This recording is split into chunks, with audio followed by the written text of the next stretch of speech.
All right. So we've finished the first unit of the course, or consumer theory, and we've sort of gotten to the demand curve. Now we're going to move on to the second unit of the course, which is producer theory, and talk about where the supply curve comes from. Now, the good news is that a lot of the tools and skills we developed in the first few lectures will translate quite nicely to thinking about the supply curve and production. The bad news is supply is a lot harder. It's a lot harder fundamentally at the big picture because when we did consumer theory, we sort of told you what your income was. We told you income and prices, and then we said, okay, here's how you optimize. With firms, they sort of get to decide what their income is. They get to decide how much they produce. And that means we're going to need an extra whole constraint we're going to need to model, an extra whole other part of the process. So there's going to be an extra step with producer theory. But a lot of the tools will be the same. So let's dive in.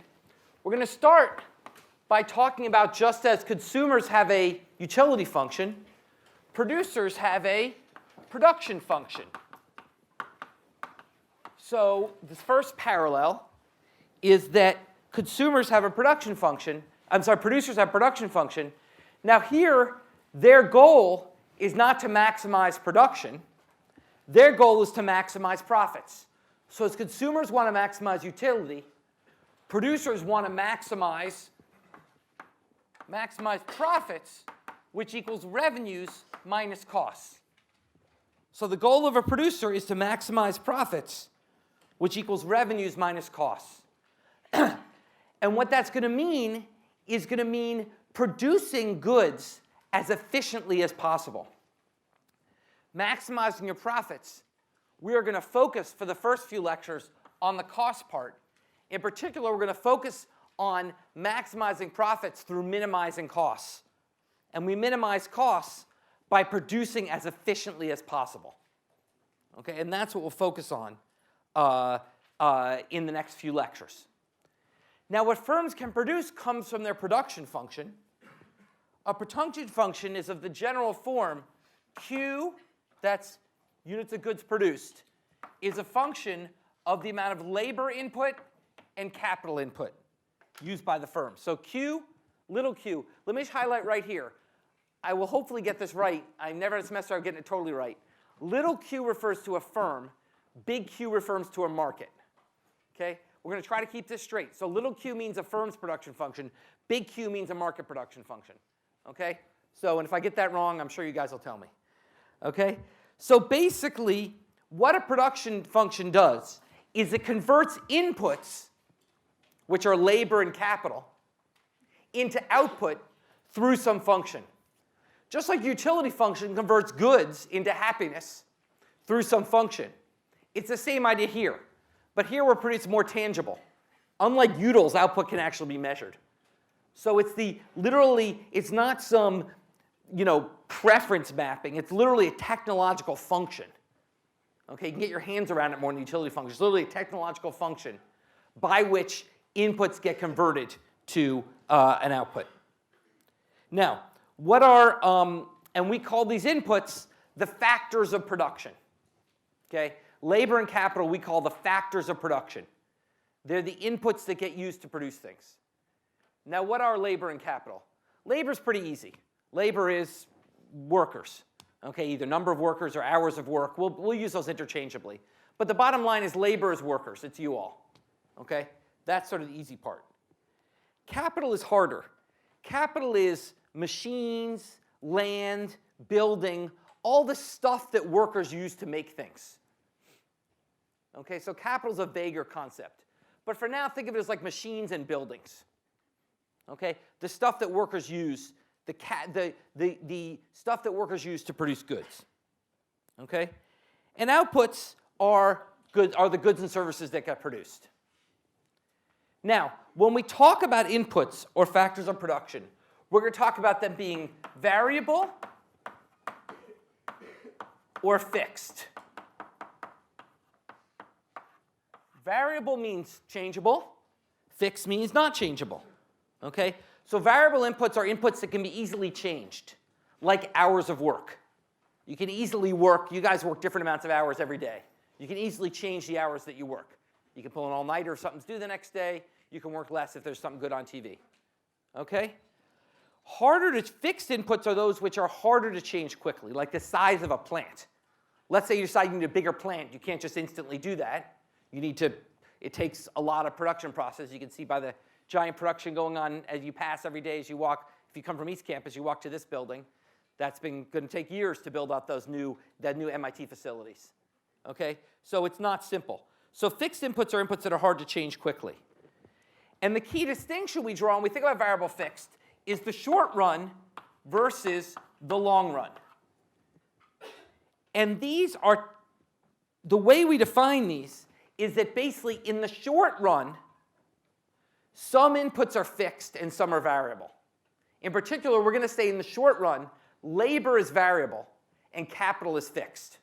So in the short run, you have labor and then some fixed level of capital K bar. So in the short run, you've got some building. You can't change it, but you can always change how hard people work in that building. In the long run, everything's variable. Labor and capital are both variable. Okay, so there's no K bar. Capital's variable in the long run. Okay? So the question then is, what is the short and the long run? Well, there's no good answer to that. Intuitively, think of the short run as a matter of days or weeks or months, and the long run as a matter of years or decades for your own intuition. But technically, the definition is the long run is the period of time over which all inputs are variable. Okay, that's the technical definition. The long run is a period of time over which all inputs are variable. That's our technical definition. So think about how long it takes to build a plant or make new machines. Okay, that's the long run. So I'm never going to ask you, is the short run 8.3 days or 9.7 days? Okay, there's no right answer. The right answer is, technical answer is, the short run is a period of time over which some inputs are fixed and some are variable. The long run is a period of time over which all inputs are variable. Okay, and it's not a clean distinction.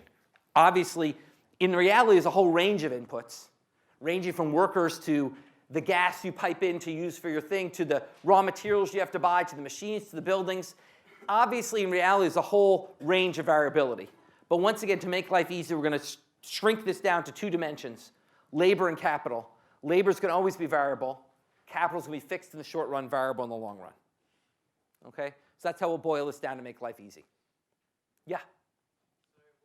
Can you give an example of what capital is again? Capital is buildings, machines, the stuff that workers use to make things.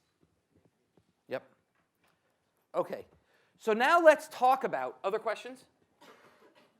With these definitions in mind, let's talk about short-run production. Let's start by talking about production in the short run. God. Someone needs to invent me some more indestructible chalk. Okay, so let's start in the short run where labor is variable, capital's fixed. So in the short run, we have a production function, Q equals F of L and K bar.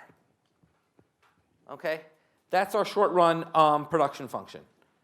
Okay, now that means in the short run, the firm's only decision, the firm is given a stock of capital. So think of the short run as you are hired to manage a plant.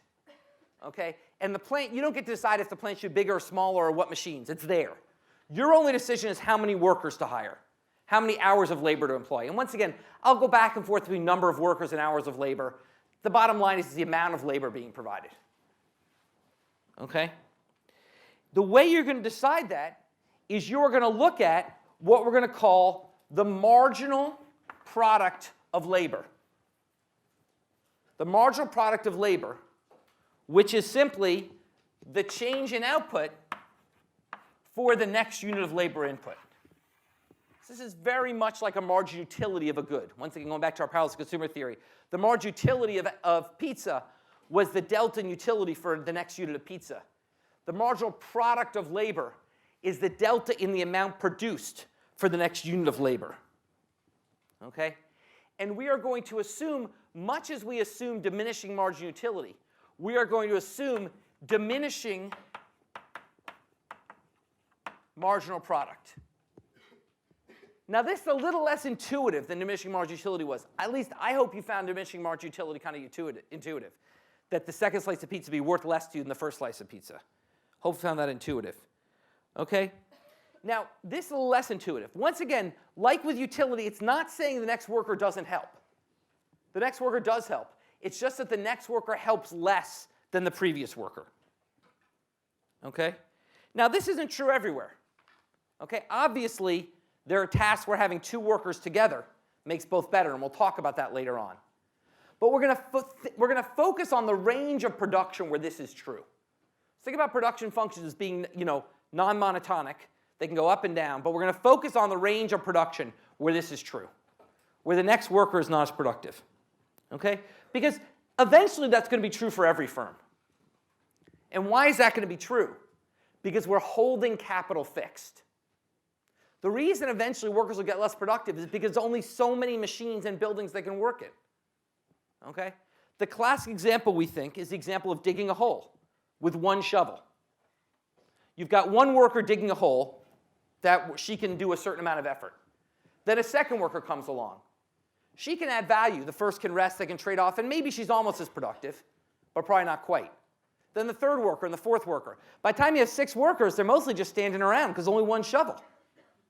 Okay? Now, each one's more productive because they can help optimize the shift and get rests and stuff. But the truth is clearly the 6th worker is less productive than the 5th worker, given there's only one shovel.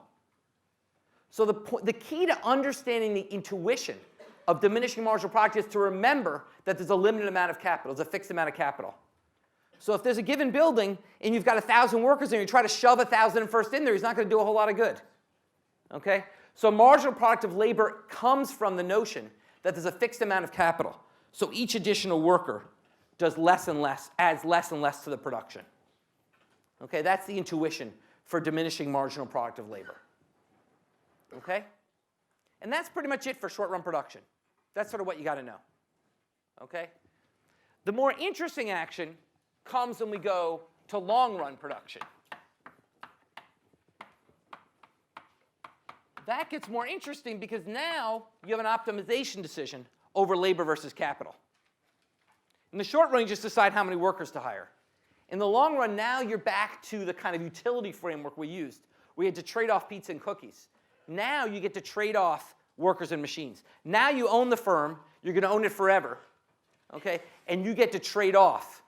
You get to think about workers versus machines. So now you're going to have to make a decision on that. So let's actually, and that decision is going to be driven, just as your decision of how to trade off cookies and pizza is driven by your utility function. Your decision about whether to employ workers or machines is going to be driven by your production function. So to make life easy, let's start with a production function that looks just like the utility function we're using. Q equals L times K. Familiar form. Before we said how happy pizza and cookies made you was the square root of pizza times cookies. Now we're going to say how many goods you can produce is the square root of capital times labor. Okay? And figure 5.1 shows you what that delivers in terms of graphically. Just as to graphically represent utility, we graphed indifference curves. To graphically represent production, we are going to graph isoquants. Okay? Isoquants are like firm indifference curves. But once again, they're sort of more tangible. A difference curve is this weird intangible idea of points along which you're indifferent. An isoquant is a tangible thing. It's the combinations of capital and labor that produce the same amount of output. Okay? So for any given production function, there's different combinations of capital and labor that produce the same amount of output. So for example, in our example, okay, 2 units of capital and 2 units of labor produces 2 units of output. 4 units of capital and 1 unit of labor also produce 2 units of output. So they would be on the same isoquant. They're the combinations of inputs that deliver the same level of output. Okay? And isoquants, all the stuff we learned about indifference curves apply here. More is better, so further out is better. They can't cross. Okay? And they slope downwards. All the set of things we learned about indifference curves, that same set of intuitions applies here. Okay? The difference with production is it's more plausible to have extreme cases. Okay? So let's consider 2 extreme cases. Let's first consider the case of inputs that are perfectly substitutable. So like a Harvard graduate and a Beanie Baby. Okay? Perfectly substitutable inputs. Okay? Those are goods where the production function will be of the form Q equals X plus equals L plus K. L plus K. Okay? That's perfectly substitutable because you're indifferent between a unit of L and a unit of L. They're perfectly substitutable. So you can see that in figure 5.2a, I do X and Y instead of L and K. But it's the same idea. If there's two inputs, X and Y, then with that production function, that perfectly substitutable, that would lead to linear isoquants. Perfectly substitutable inputs would lead to linear isoquants. Okay, with a slope of -1, because you're perfectly indifferent between one or the other.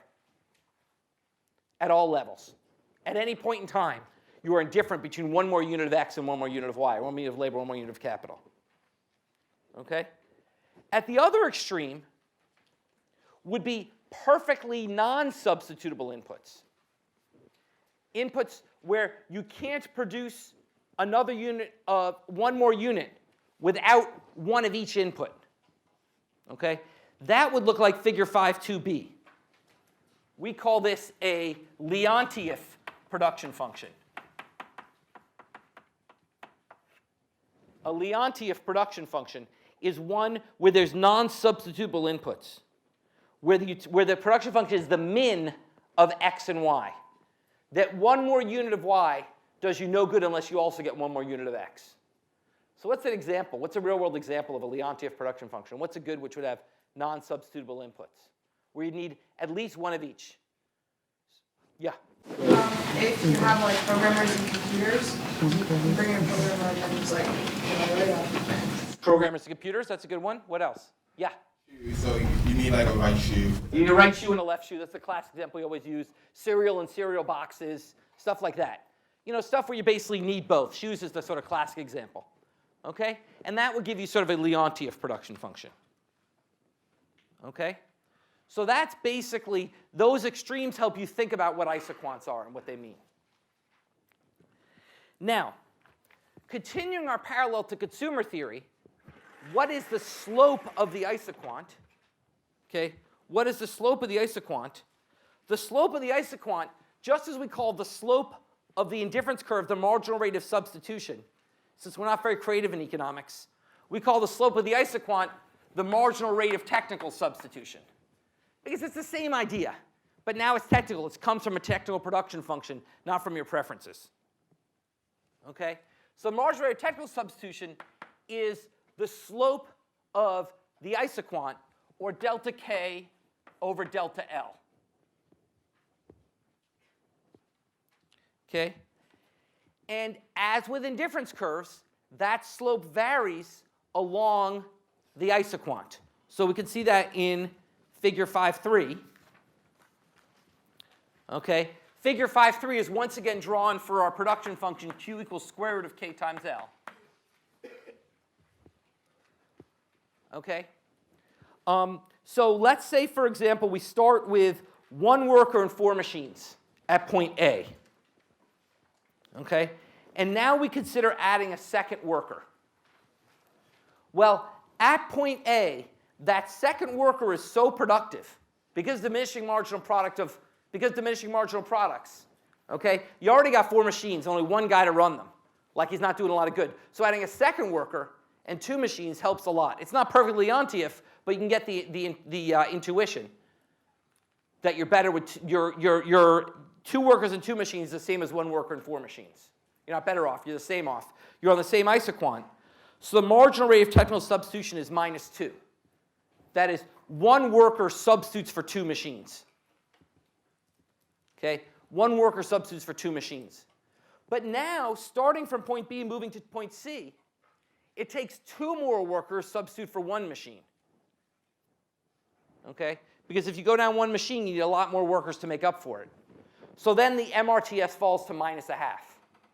So going from A to B, 1 worker makes up for 2 machines. Going from B to C, it takes 2 workers to make up for 1 machine. And that's because of diminishing marginal products. Okay? That's because of diminishing marginal products. Okay. Indeed, there's a convenient way mathematically to relate the marginal rate of technical substitution to marginal products. Think of what the MRTS is asking. Think of what we're asking along the isoquant. We're saying, what combinations of capital and labor yield the same output? That's what we're asking. Okay? So another way to think about it is, what change in capital plus an equivalent change in labor leads you to the same level of output? So you can ask, well, the change in labor times the marginal product of a unit of labor times the marginal product of a unit of labor plus the change in capital times the marginal product of a unit of capital, which is the same. I didn't define marginal product of capital. It's the same idea as marginal product of labor. It's dq dk. Okay, it's the marginal product of capital. That equals 0 along an isoquant. Think about it. Along an isoquant, the next unit of labor times how productive that labor is, plus the next unit of capital times how productive that capital is, equals 0 because you're staying along isoquant. So if you're taking away one unit of labor, if this is -1 and this is +1, then basically along the isoquant, you're choosing the point where the MPL equals the MPK. Or more generally, if you reorganize this, you get that delta K over delta L, which is the slope, equals minus MPL over MPK.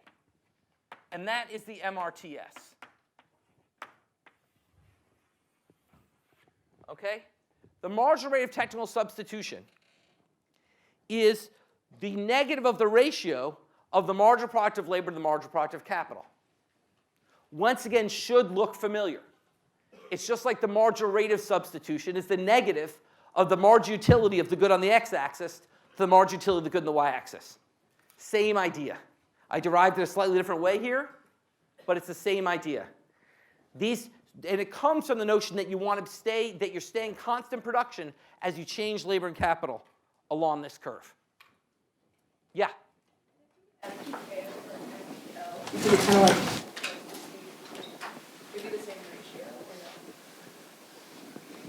Well, MPK over MPL would give you, I mean, basically we're defining the marginal rate of technical substitution the way we define the marginal rate of substitution. You basically want, because you want it to be downward sloping. If you define that, that'd be inverse, it'd be upward sloping. So we're defining it as a downward sloping concept, which is the marginal product of the good on the x-axis or the marginal product of the good on the y-axis. So it's not invertible, it's not freely invertible. Yeah? What's the marginal rate of technical substitution for a Leontief production function? Ah, great question. Great question. So the marginal rate of technical substitution, so let's go back to Leontief. Okay? The marginal rate of technical substitution actually sort of depends on, it sort of depends on where you are. It's sort of a nonlinear marginal rate of technical substitution, right? So basically it's going to very much depend on where you are. So basically it can be negative infinity or positive infinity or 0 depending on where you are on the curve. So we'll actually, I don't want to give you more than that because that is I'm not giving anything away, could obviously be a problem set problem. So I don't want to give more answers than that away. But it's certainly, it's going to be, it's not going to be constant. Okay? Other questions? Yeah? The marginal, if the curve is just a line, the marginal rate of substitution would be constant. If for perfectly substitutable inputs, it would be constant. That's right. Just like the marginal rate of substitution would be constant if your indifference curves were linear.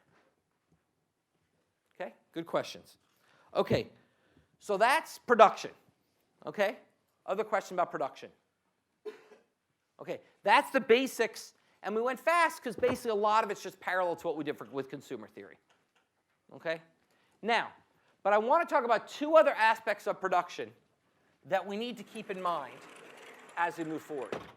The first and the fourth topic for today is returns to scale.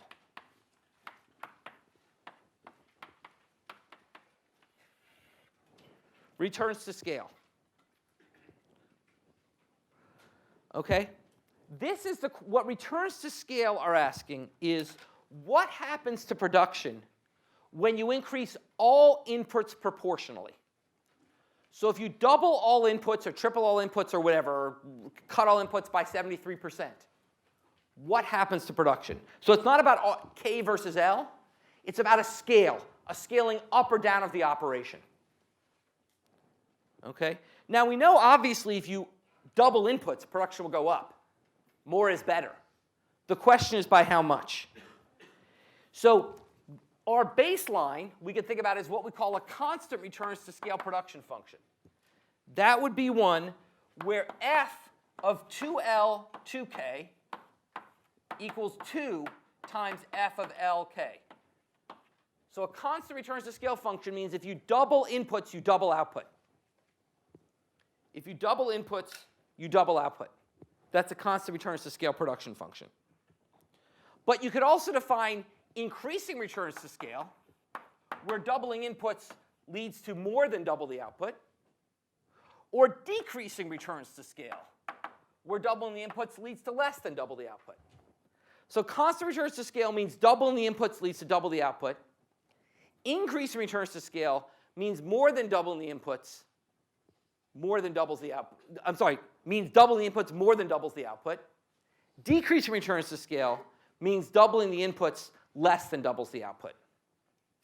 Okay? And that gives you, that's your definition of returns to scale. Now, where could these come from? So increasing returns to scale, for example, where could increasing, that's the world's worst S. Where could increasing returns to scale come from? Okay? So for example, one reason for increasing returns to scale is that basically as a firm gets bigger, it might learn to specialize. So maybe a firm with 2 workers and 2 computers, and you double and you get 4 workers and 4 computers, and then you could specialize the tasks more. And each worker is more efficient in their specialized task. That could lead to increasing returns to scale. That's an example of something that could lead to increasing returns to scale. Decreasing returns to scale could come through something like difficulty of coordination. Maybe when I've got 2 workers and 2 computers, I can keep an eye on them, make sure they don't slack off. With 4 workers and 4 computers, there's more slacking off because I can't keep an eye on all of them all the time. And more so with 8 and 16, et cetera. Yeah? So in IRS, why is double the inputs greater than 2 times the outputs? Yeah, so basically doubling the input. So when I move from 2 workers and 2 computers to 4 workers and 4 computers, I more than double my output. And that's because maybe they specialize and get more productive. Oh, so f of LK, the original. Yes. Yeah. So well, it's one function. F of L. It's literally one function. It's literally, so I'll write it out. It's literally saying doubling my inputs leads to more than twice what I get with just without doubling the outputs. Okay, is that another way to think about it? Yeah. So when we're talking about the return part of return to scale, is that how much product is being produced or how much profit is being produced? How much product? We haven't gotten to profit yet. We're only talking about quantity. We're only talking about quantity. Remember, F is the function that translates inputs to Q. Yeah. Are things intrinsically like increased return to scale functions or decreased return? Well, great question. So what do you think? What's the right answer? What do we think in reality? Thinking like perhaps maybe there could be ways to shift it or not. Like going back to the whole example you gave about decreases, like if there's more computers, people can start slacking off. If you set some parameters or like you deactivated social media on those computers so that they couldn't go on Facebook when like you weren't watching them, you can make them be more productive per se. Well, it's a great question. Let's start by looking at figure 5.4 and show some examples of what we think about like decreasing, increasing returns to scale. So figure 5.4 has some examples of the kind of industries people think are potentially decreasing, increasing returns to scale. Okay? So for example, we think the production of tobacco is a decreasing returns to scale activity. That is, you're kind of farming tobacco, you're growing it, you're producing it. That if you kind of double it up, there's still a certain amount of land you're working on. You can't, there's still sort of a certain amount of crop. You're not going to produce twice as much by having twice as many threshers and workers. Whereas maybe something like producing primary metal, okay, you could basically maybe work a lot more efficiently by having more machines and more workers together producing that metal. So what is the right answer? The right answer is we don't know, but the one thing we do know is there can never be forever increasing returns to scale. And why is that? Well, at least we used to think this maybe 15 years ago. Why is that? Why can there what would happen in an economy if a firm had forever increasing returns to scale? Yeah. A monopoly. It would own the economy, right? Because the bigger I got, the more productive I'd get. So I would just eventually grow and own the whole economy. Now, actually, that may be happening. So maybe it's not as weird as we thought it was 15. Maybe Google, the big five, have increasing returns to scale. But eventually, we think returns to scale must decrease. We think your scale production must get so unwieldy that doubling it means you just can't manage as effectively. Eventually, we think return to scale must decrease. That's sort of the one sort of principle we have that we don't know. We think generally probably in the life cycle of firms, returns to scale are probably increasing and then decreasing, but we don't know where it happens. And certainly companies like Google and Amazon are showing us that point of decreasing may happen a lot later than we thought. Okay? But, and that's because I think what we didn't account for in our traditional producer theory is networks. The fact that networks get ever more productive. We always thought about buildings and workers, and there's a limit to how productive they can get. But networks, by bringing in more and more people, you can get ever more productive. But at some point, we think these things have to decrease. At least we traditionally thought so. But maybe in 10 years when Google owns everything, I'll change my tune. Okay? But that's sort of the one sort of rule of thumb we have in thinking about this. Okay? Other questions about that? Okay. Let's talk about the last topic then, which is productivity. How this stuff all matters in the real world. So we're going to come back next lecture and come back to maximizing profits and all that stuff. But I want to sort of step aside now and ask, why does this all matter? And to do so, let's step way back to the original dismal scientist, Thomas Malthus. Thomas Malthus, in 1798, wrote a book which was really pretty depressing. He said, look, let's think about how basic economics works. Now, he didn't do the math. This is pre-math. So let's get the basic intuition. Think about the production of food. Okay, the production of food has two inputs, labor and land. There's workers, and then there's machines, but they're pretty simple machines. Okay, you sort of till the land, okay, and there's land. Well, in the long run, in the short run, labor is variable. In the long run, labor is variable. But land is never variable. Land is a forever fixed input. There's no long run, unless we discover a new planet. There's no long run over which land's variable. What that means is that there will be ever diminishing marginal product of farming. He didn't say it this way, but this was sort of his intuition. That more and more workers will try to cram on a given acre of land. Each additional worker can only do so much. And eventually, the marginal product will be diminishing. Okay? The result is that productivity will fall. The marginal product of labor with each additional worker will be less and less. And as a result, we'll starve. Because basically, with all these people looking for work, there's nothing to do, because only a certain amount of land, they won't have anything to do, and eventually they'll starve. So Malthus actually predicted we would see cycles of mass starvation through history. Fun guy to have at a party. Okay? He'd basically say, we're going to get overpopulated. These guys will have nothing to do because only so much land they can work on. They'll die off. We'll eventually grow overpopulated again with these cycles of mass starvation. That was his prediction. Now, since he wrote that book, world population has increased about 1,000%. And yet, we're fatter than ever.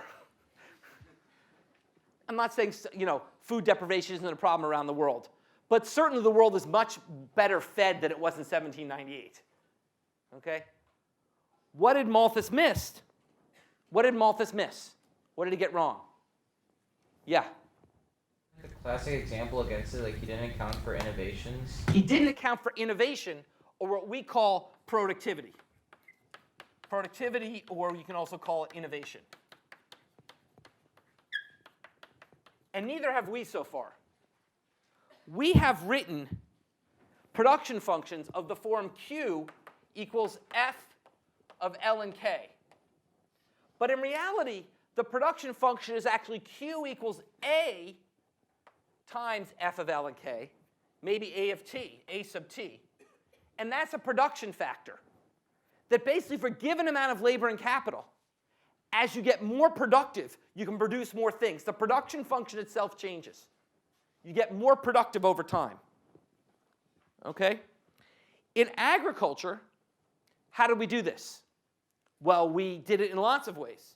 We invented cool new ways to harvest the crop, tractors. We invented fertilizer, chemical fertilizer. We invented seed-resistant crops. We invented lots of things that Malthus didn't see coming. So as a result, even though the land is just as fixed as it was in Malthus's time, we still haven't discovered a new planet we can farm on, we produce a lot more food because of the factor A. The production function itself has changed. We've become more productive. So productivity is the factor that allows us, or innovation, is a factor that allows us to produce more and more with a given amount of inputs.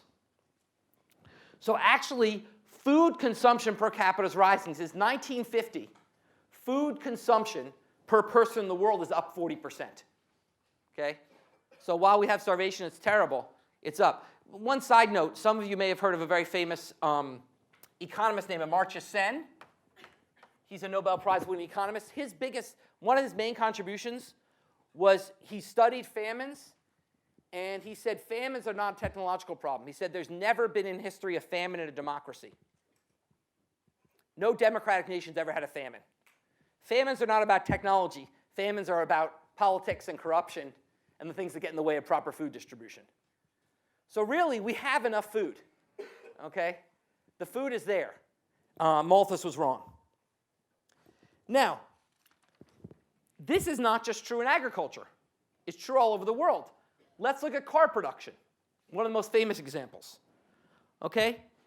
Cars have been around since the late 1800s. Okay? And they're basically, when cars were first invented, they were essentially craftsmanship. Someone would sit down and make a car, if you can believe it. They'd literally make all the parts. They'd make a car, or a couple people together. In the early 1900s, Henry Ford introduced the idea of mass production. Seems sensible now, but it's not the way they used to do it. A series of workers who each did a discrete task along the way constructing a car.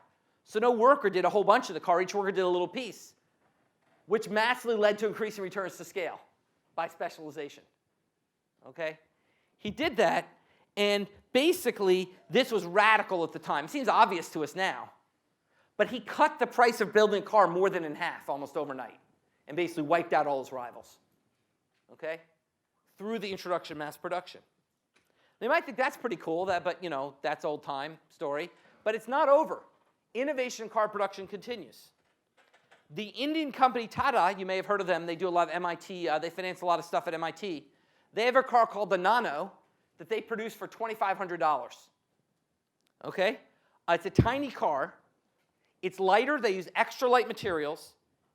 It's smaller because they do things like putting wheels on the extreme outside of the car rather than sort of underneath the car. Okay? And they minimize the parts that are used to make it easily fixed, interchangeable with other cars. So innovation is going on all the time. Look at the innovation in the fuel space with hybrid cars and electric cars and Tesla. Okay? Innovation is happening all the time. Now, what's key about this, besides the fact, technically what this means is that when we think about production, now we're not going to talk about this a lot. We'll assume that there's constant production functions.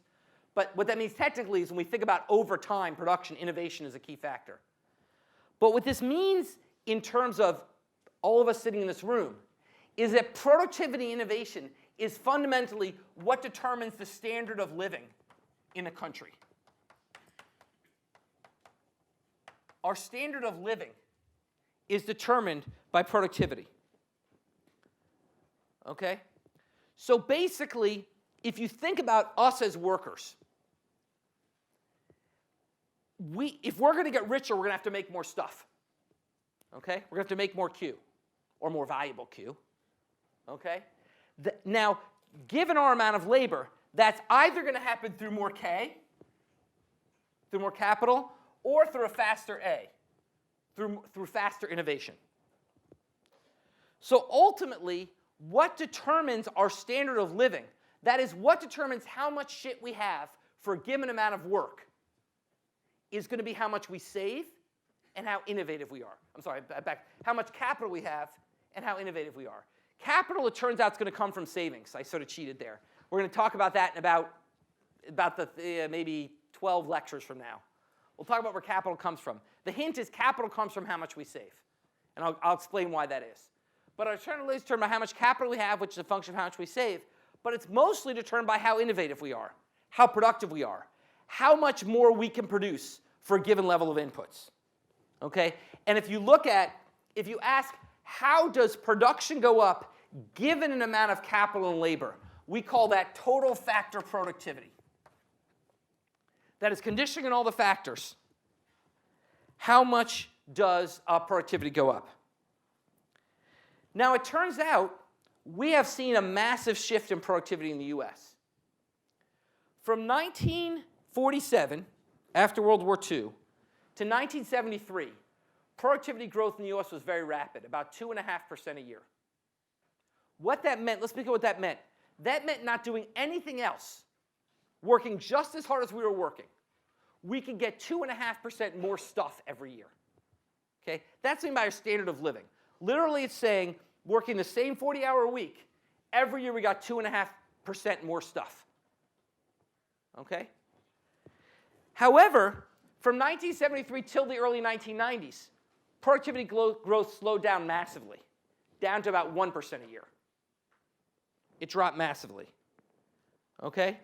Now, what happened? Well, one thing that happened is we started saving less. K went down. K is driven by savings. We started saving less. We save a lot less than other nations. But in fact, that's not much of it. Because even though no one saved much, productivity jumped again in from 1995 to from 2005, productivity jumped again and went up again to about 2.5% a year. And essentially we felt, this is the IT boom. Okay, computers were around since the 1970s.